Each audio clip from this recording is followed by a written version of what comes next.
Welcome, everybody, to another episode of Competitive Edge, brought to you by Last Free Nation and Esportsbet.io, our wonderful sponsor, crypto betting nexus, that you can go and check out. And they have a couple of promotions before we get into the matches.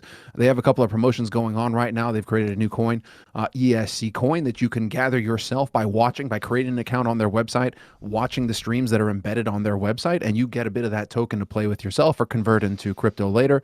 Also, when you create an account, you get a little bit of a bonus when you make your first deposit. And there's also a risk-free first bet. If you were to lose that first bet up to 100 USDT, if you message the mods on their Discord, you will get a refund. So big shout out to Esportsbet.io for making these streams possible, for supporting us here at Last Free Nation. And let's get right into it. We're going to be talking about Gamers8 today. So Gamers8, actually kind of a fresh tournament, it feels like, kind of moving into it. It's brought to you by the Saudi Esports Federation and ESL.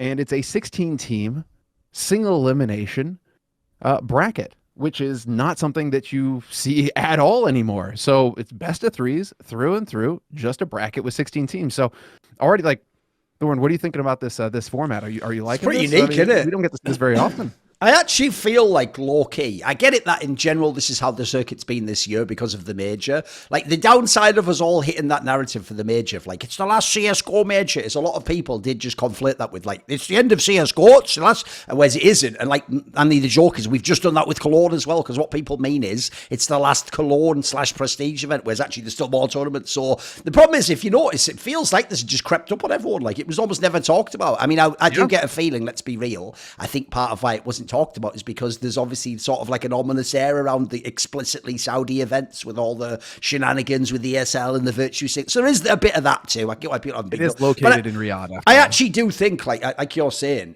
I think actually what they've done is they've nailed it here, mate, because what you want to do if you're going to be an outsider tournament, in this case it looks like it's just a one-off each year or something, is you want to make your event unique. And actually, as you say, dude, I don't think there's ever been a format like this. Like, remember, even old like CPLs were like double a limb when they were like a bracket. To have just a single in bracket is crazy, but I also think for the concept it works, because basically the reason why everyone's trying to attend this event is because first place is $400,000, which is like almost a major winning amount. So as a result, like, it doesn't really matter that when you lose, you go straight home. It's just basically about being the winner. It may as well be winner takes all at this point in time. So I actually think it looks quite good. And then beyond political reasons, like, the actual lineup looks fire. Like, guess what? Surprise, surprise. Nobody does have any ethical reasons not to attend events. So, because they put the money up, not only is like every big team pretty much here, but I can tell you, if you go look at the qualifiers, everyone tried to qualify for this event, mate. Every single team in the universe. So, and it's almost implied this will be the future of CSGO. It'll be not only these people. I mean, as you say, ESL themselves, because they themselves are owned by the Saudis, they actually run the tournament. But that even just makes sense that they actually are one of the best white label tournament organisers anyway. So, yeah, I think it all looks really good. And like you say, it's just so unique to have the single elim bracket too. Like, what a weird approach that is, because we're so used to now, like, groups or like the double elim part, or you skip around. Like, this is really old school, actually. It's almost like old school lands. Yeah, that's why I'm happy to have you actually commenting on this and like giving us your insight on some of these matches, because it really is a rare format, and it's refreshing almost, like you say. Like they've really nailed it. Where now it's all about, because of the COVID era and how everything shifted over online, the format became, okay, how can we drag these tournaments out as long as possible to maximize viewership? So we're going to give teams like 3 chances, before they get actually knocked out of the tournament. We're going to have like group phases, all these sorts of things. So to actually have a tournament that is just, wham, bam, thank you, ma'am, in and out, and it's top heavy prize pool as well, it's actually pretty cool. So, good on him for running it. But of course, we're not here just to talk about the tournament. We're here to talk about the matches. And we are going to be analyzing this first round of matches. So there will be 8 rounds of matches. And if you go to esportsbet.io, you go to the esports section and you click on CSGO, there's going to be a Gamers8 2023 section of the website there. You go there and all the matches will be listed with the odds, and you can follow along with us if you like, because I mean, we're going to go through each of these right now. So Apeks versus GamerLegion feels like a pretty even, actually it feels like a pretty even first match, all things considered. So I'm kind of curious to hear what you have to say about this one. All right, this one's a tricky one, because the key thing you have to remember is that GamerLegion made essentially the 2 biggest changes of all these smaller orgs, because Shuhei went back to Mouse and he was the IGL, and then obviously Immer, the guy who carried the major, went to NAVI. So meanwhile, over on Apeks, they also lost a player to NAVI, they lost JL, but that's it. So basically, the reason why this is an interesting matchup to me is I actually already, even though GamerLegion was on the inside of the bracket and went further, I actually already thought of the two teams that Apeks was the better team. I thought it was a better, more well-rounded team. It had more veterans in it. So I actually have to say, for this particular matchup, I think I favour Apeks, actually. I think this is the team I think is the better of the two. Like, JL was like a good fragger, but he wasn't the key piece on their squad for my money. Whereas, like, the Shuhei guy, the more I hear, like, here's a bit of interesting info people might not know. There was an interesting interview that was done around the player break where Torji from Mouse, the Austrian sniper, or Hungarian or whatever, I think it's Hungarian maybe, he made some weird comment because he knew Shuhei was coming back, where he low-key actually sort of blamed Dexter for his own bad play in like big events. Because what he basically explained was that like when he used to be on Mouse NXT and had Shuhei as his IGL, that apparently Shuhei is like, the joke is he's what people claim LXEV is. Apparently he was like micromanaging everything. And so Torji actually, I mean the joke is he sort of told on himself here. It sounds like Torji thinks that's how an AWP is supposed to play. Like the IGL's supposed to be his brain and tell him like, right, peek now, like pull back, like something. So the reason why the interview is a bit embarrassing is because to me it's like, bro, you're trying to play like simple, mate. You can't have like someone else tell you what to do. But the upside of it is it does imply like Shuhei has massive impact on his teams. Now the reason I bring this up is remember in GamerLegion, one of the players that had the big bounce back was Acor. Well, I can tell you Acor's had similar problems himself where he maybe needs to be microed a bit. So I've got to say, like, I actually have concerns also now that they've got a new IGL in GamerLegion. Will Acor's game not be as good? Because he certainly seemed like an AWPer that didn't have the craziest like initiative, you know, and maybe needed like some team setup or encouragement, etc. So I actually personally think GamerLegion is going to be a bit worse. So I think if you look at this event, I think it makes sense to go on the Apeks side. But obviously, let's just quickly take a look at the odds. I'm just pulling them up now. Odds right now 1.58 for Apeks. So the odds makers are agreeing with you on this. 2.2 for GamerLegion. Ooh, but the same. Because remember, the other thing as well, remember, is this is best of threes. So I think we're going to go. I think here's the thing. I think that's just about high enough for Apeks. But I don't know. Here's the problem with this one. I actually feel like I personally might say stay away from this one because the problem is newer rosters also can be a trap, you know. Like even I'm speculating how Apeks. So put it this way: if you want to bet this one, bet the Apeks side. But otherwise, I'd probably stay away from it. I feel like it's hard to bet on rosters you haven't seen play. So. There's going to be that. It's interesting. There's going to be some other teams as well. Well, you know, one of them. I mean, one thing I'm really looking for. Like I don't hate the Apeks side. It's just like I said. The real problem I've learned is I try to bet on like big favorites where I have like a really strong sense of how they'll play. I do think they are the favorites. I don't hate the odds. It's just maybe I wouldn't bet on it. Okay. Well, let's move on to the next one then, because this is going to be one of those where it gets really interesting. We have Cloud9 1.37 versus Fnatic 2.8. So that's interesting because Cloud9 actually had a pretty decent start to this new roster. I mean, they look promising. So I'm curious to hear what you have to say about them. Well, yeah, the obvious problem with the Cloud9 one is we sort of got teased, didn't we? Because Axel didn't get there till the playoff match. But when he did, especially by map 2, it was starting to get pretty exciting. But then that was the end of the tournament. It was like, oh, that's all you get for now. And it's like, obviously, you wish you saw the whole tournament. So I do feel like, obviously, Cloud9 seemed like the better squad with more potential. But I have to say, those odds are crazy. Like, bearing in mind, Cloud9 themselves have barely played with this new lineup. Look, I have them as the favourite, but those seem like massive odds for Fnatic. Like, I'm not even a Fnatic fan. People know that. Like, I even think Dexter's a pretty overrated IGL, but 2.8 odds. Like, here's the thing, mate. I might take a cheeky underdog on Fnatic there, just because, like, it's right out the gate, mate. 2.8, it's crazy. I think that's really crazy. Maybe I'd a small one on them. I'm trying to get well, also, like you say, though, it was a bit of a weird one because when you're looking at Cologne, if we want to look off of like recent performances, right? If you're looking at Cologne, they did play against each other first round, and they did barely win it, Fnatic versus Cloud9. But like you say, that wasn't. That was obviously with no Axel. It was with Buster. Yeah. Exactly.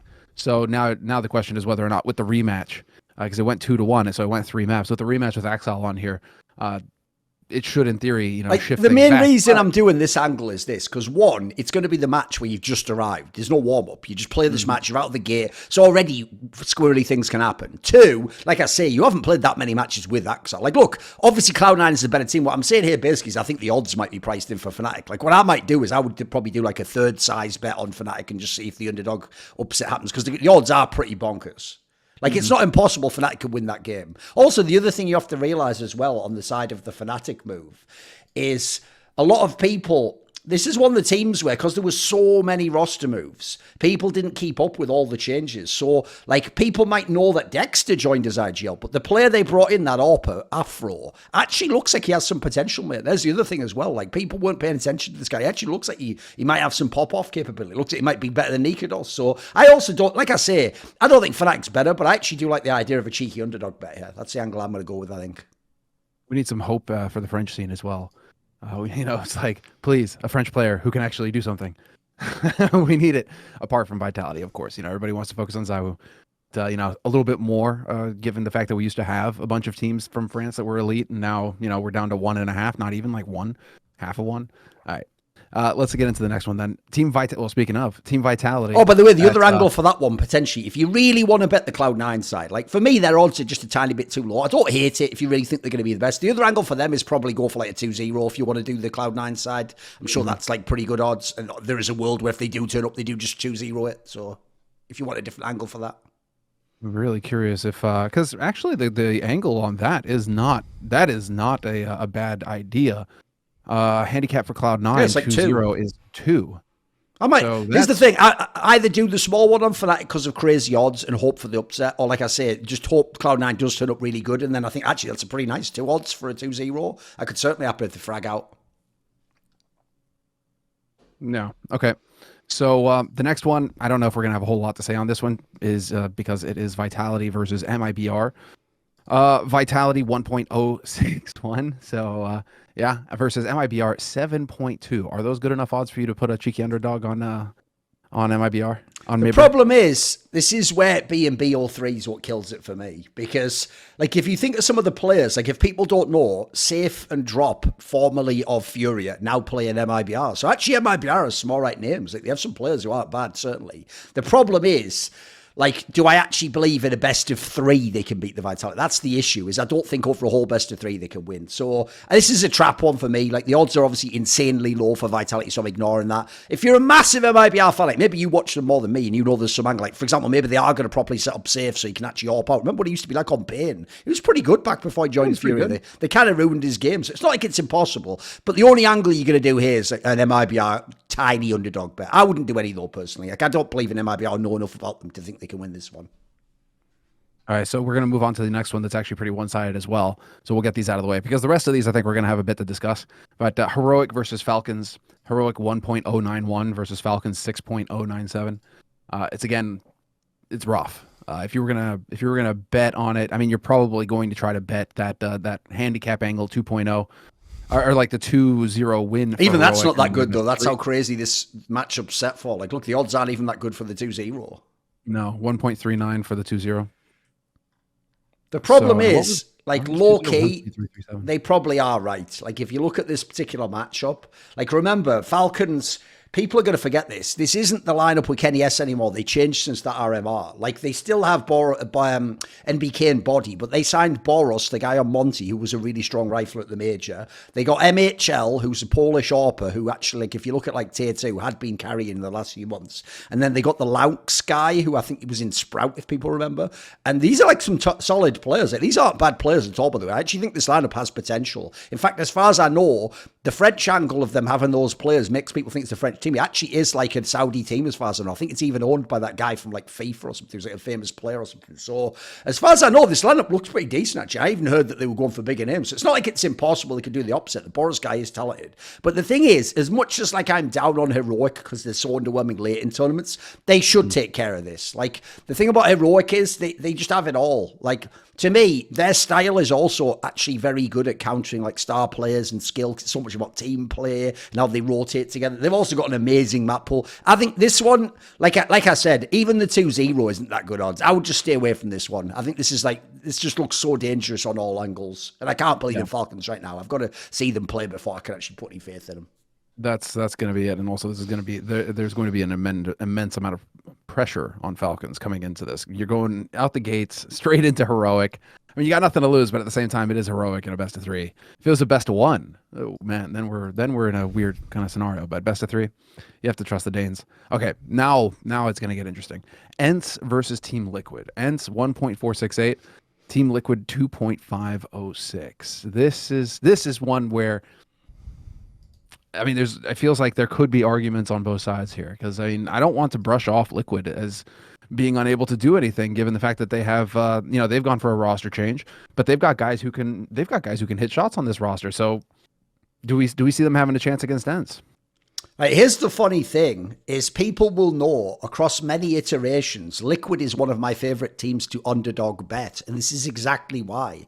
Because I do think, like, look, ENCE is the better team. Like, actually, there's a world where I think they actually choked a little bit in that Cut 1 final. I think ENCE was the better team. I actually think they're probably top 3, top 4 team in the world. But those odds are so crazy for Liquid, though, 2.5. Like, remember, this is a best of 3. Like, the weird thing about Liquid is this. I actually think they're another team I'm going to bet on a lot as an underdog like this when they're a big underdog. Because the key thing is, I do think fundamentally they're flawed. Like, I'm not a big believer in the Yekindar IGL angle. I think OC's not that good an AWPer. But I think if you look at, like, the overall strength of the players, dude, they have the players that can pop off in a game and a half and win you this series. I think we take the Liquid cheeky underdog for this one, mate. I kind of like this angle. I even think if you look at, like, sort of the maps they might play, you can get this into a decent enough place. Like, they play the right maps. Like, if people don't know, basically, ENCE always removes Inferno, so you just can't be like Infernal gods. That doesn't even seem to be a problem right now. Like, I think we take a tiny Liquid underdog bet for this one. That's my angle. I would agree. They've got the pop-off factor, you know. That was a painful Cologne finals to watch, and it's definitely going to be trying to shake that one off. But that said, Liquid will have had time to actually get a bit more comfortable with this roster. So I'm very curious to see. In fact, I actually think this is a good example of a bet where I could see myself betting both sides. Like, I could. Depends how I felt on the day. Like, I also think the ENCE odds are fine. They are the better team. It's just I like the 2.5 for Liquid. I think they're probably slightly better than that. Okay. Well, now we're going to go into one where, given recent results for FURIA, I feel like these odds are actually pretty good for them. But NAVI versus FURIA, 1.36 for NAVI versus 2.873 for FURIA. FURIA have been really struggling lately. It's not looking pretty for them. They really are having some trouble trying to get this roster off the ground. So, I mean, what do we think of the odds here for NAVI, who seem to be in a bit of a better spot than FURIA right now? Right. The problem here is obviously people will know, like some of the NAVI players, and think this has potential as a lineup, but it hasn't quite gotten there yet. Like, it's not bad. The early signs are sort of promising, but they're not getting like monster big wins that make you think, oh, right, they're here already. It's not like the Cloud9 lineup where it looks like it could hit the ground and immediately be good. So the problem with the NAVI one is thus far, they're hard to rely on. They're not really a team. Like, these odds are too low anyway, but like, I couldn't bet on them and say confidently they'll win. So the reason why this is a really tricky one for me is because if you've seen, FURIA right now has had almost the worst possible opening results with Fallen. Like, online, they're just losing to everyone, guys. You can go look it up. Literally everyone. But now, true, that is online play. And so on LAN, look, I do think NAVI is the better team with the better squad of players, but those odds are crazy. Like, right now, NAVI is so fresh. There's a world they could mess this up, and 2.8 odds. So here's the thing. I would say there's two ways you go on this one. This is a bit like the Cloud9 one to me. You either do a small underdog bet on FURIA just because of the odds, and you trust that, like, NAVI can fuck it up. Like, they haven't got all the cohesion in the squad yet. Or, like the Cloud9 one, you do the 2-0. Or you say NAVI's going to smash it and FURIA's going to be terrible, and they have a similar odds. They have, like, 2 as the odds, 2.042 for a 2-0. So I could go either way. I might just do the NAVI one and just say, fuck it, they do the 2-0. Because the problem is, at the moment, right, at least with Liquid, I've seen flashes like at Blast where I can believe they can do the underdog win. The problem with the FURIA one is it's just looked so bad to begin with. I've got to sort of actually see that they're good. So I might do the NAVI 2-0 for this one. I think that's the angle to get the odds up. Because I think the odds are too low to just do a standard, just they win the series bet. I don't think you can rely on them enough yet. It's so painful to watch, because you do, I mean, come on, the amount of money that they spent on this Fallen move, if ever Fallen was going to actually prove that he's still got it, that he can still compete at this level, you would think that, okay, now you've got K-Serrado, you've got guys who can smash. This should be a great opportunity. But man, it's no joke, man. They're just losing to everybody right now. It is painful. So, like, coming into a tournament like this, I agree that there is a chance. If you look at it on paper, there's definitely a chance in terms of firepower. But mentally, are they going to be there at all? Because, I mean, they've just been getting pounded. So the confidence isn't going to be there at all going into this match for FURIA. Really makes me wonder. I do like the idea of going for a NAVI 2-0 on this one. Just because the odds justify it, I think. I think it's high enough up, it's good. All right, G2 at 1.268 versus 9 at 3.429. Right, obviously everyone just saw G2 win and all the rest. We're all hyped up, etc. And I will say, 9 is the team where, like, some analysts did try to hype them for the major because they did that like nice RMR run and all that jazz. I actually think the move is obvious for this one. I think what you've got to do is just do a G2 2-0. G2 2-0 is just at 1.8 odds. I think it's a very good chance. G2 is going to win the series anyway, but I think there's also a very good chance they actually 2-0. Actually, G2 as a team is another team where that's an angle I'm going to bet on a bunch with them, being as they're going to be a big favourite in a lot of matches. If they do hit, like they really hit, like they have such firepower in their squad, I think they're a great team to bet 2-0s for. So I think I'm going to say 2-0 G2 for this one. I'm very confident they win it. Especially because I also do think the 9 players, some of them look a little bit online. And the thing is, if you want to beat G2, you better have firepower. Mm-hmm. And especially if you're in a format like this where there's no backing off, you know, every shred of confidence is going to be necessary because you've got no safety net here. There's no lower bracket. It's worth reminding everybody, there's no lower bracket. This is single elimination bracket, best of 3s through and through all the way to the end with $400,000 going to the winner. So there's a bit of pressure on here. It's going to be cutthroat right out the gate. I'm really looking forward to watching this tournament, man. Just because of this format, I'm actually really looking forward to watching this tournament just to see how teams perform. It's going to be cool. All right, last one is going to be, and again, this is an interesting one. FaZe Clan 1.598 versus Virtus.pro 2.201. Now, it feels like VP is a name we haven't heard in a while. So what can we make of this one? Because yeah, VP weren't at Cologne, which was the big one, right? And so we're the problem they have is, one, they're not a Blast team, so you don't get to see them in Blast. And then normally they would be a lock to make Cologne or something because you just have to basically be like top 20 or whatever in the world, right? But if people don't know, because they've had this downtime where they didn't do much and didn't accomplish much, they basically aren't even a top ranked team anymore. So they didn't have the ranking to get an invite, even though they won that like ESL Challenger thing not that long ago. So the sad thing is this. If you look at the lineup and you look at how they did play at that like challenger tournament thing they went to, that LAN, they do still look like a solid squad. They look like they're pretty good still, but you just haven't seen them active enough. So the real problem is who really knows what to make of them in terms of like the general tournament like this. So I actually do think like the FaZe angle's pretty good, but I just have one angle I'm going to bring up to make people laugh, which is even though FaZe is a pretty big heavy favourite, so they're like 1.598. That's a pretty solid favourite. Look at their odds to 2-0 though. Their odds are 2.5 to 2-0 against VP because everyone knows with VP, like you can beat them, but it's impossible to actually 2-0 them. Like everyone, it's always 3 maps, it's always all the rounds. So the joke is even the betting odds are like, but we definitely won't be 2-0. So I would say for this one, you just do the FaZe win. I think 1.598 is solid enough for FaZe. I do think VP is always dangerous. People might know that traditionally I also like to underdog bet this core. In a lot of other matchups, I probably would bet VP, but I just think FaZe is the better squad. It's the opening match. I actually think for this one, remember, FaZe normally messes up when there is like an extra bit of wiggle room in the format. There's no wiggle room here. You've got to just be good from the outset. And you didn't actually do that well at Cologne. You would actually need a big result to sort of get back on track. So I think FaZe to take the win here is a good one. It probably will be tough because it's VP, but I think they will win. I have to see more from VP on the circuit before I can believe in him again. And that's it, exactly. We're kind of at a loss as to what to expect from them. I mean, they have been out in the wild for a bit. That could be a good thing. Still some really good players, though. Like the core of the team is good. In the forest, you know, like I'm a fan. Waterfalls, getting right spiritually, mentally, physically. They're in there, but it could also just be that FaZe have it in them to just, you know, hit the ground running here as well. And you did pull a pretty rough start here in this single elimination bracket. So. Good on VP for trying. I mean, it's going to be really interesting to see. But that's it for the opening matches, at least, of this Gamers8 tournament that's going to be happening over in Riyadh. And do we have anything else that we want to bring up before we close? Yeah, that's good. All